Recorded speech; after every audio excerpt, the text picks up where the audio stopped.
Соединение природы, истории и этнографии – все это можно увидеть на выставке под названием «Каштановые леса Абхазии. Вчера, сегодня, завтра». В эти дни в одном из залов Государственного музея на фото представлены каштаны как один из самых ярких элементов ландшафта Абхазии и особой экологической системы.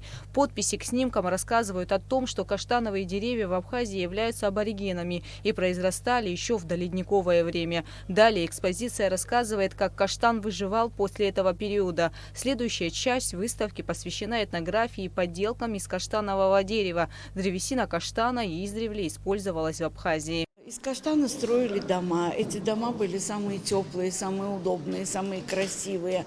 Вот в экспозиции мы собрали большую коллекцию фотографий домов, собранных почти по всей территории Абхазии.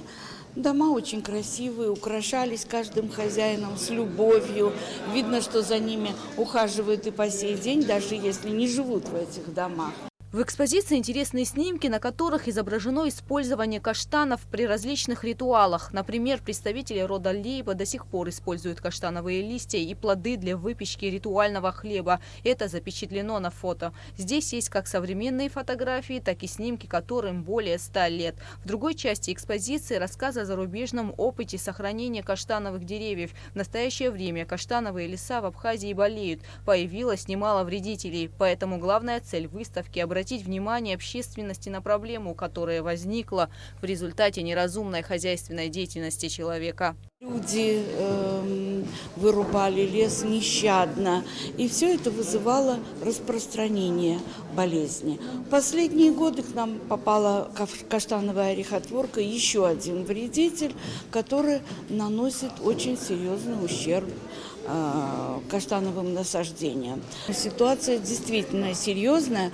Ну вот сейчас Институт экологии занимается очень серьезно этой проблемой. Плоды каштана в Абхазии издревле использовали в пищу. Их сушили, мололи, из муки готовили различные блюда, добавляя специи, мед, пряности и зелень. Поэтому следующая часть выставки оказалась для посетителей самой интересной. Наверное, немногие знали, что существует несколько разновидностей блюд, в состав которых входят каштаны и каштановая мука, халва, несколько видов ачепа, акалмыш, жареные каштаны, заправленные медом, курица, фаршированная каштаном, амгял и другие блюда. Сегодня есть такая возможность попробовать, как каштан используют в приготовлении. То есть как обыкновенный орех мы привыкли, да, в любую еду, и ачепа, и то есть все возможные, даже какие-то кондитерские, да, как добавка, как обыкновенный орех. И очень вкусно. Для многих эта выставка оказалась познавательной. Люди открыли для себя интересные факты о каштане. Оказывается, были традиции, которые приготовления разных интересных блюд. Естественно, и как в качестве строительного материала для домов всевозможных жилищ. То есть это таковое переплетение истории дерева с историей человека. Это всегда очень интересно и познавательно.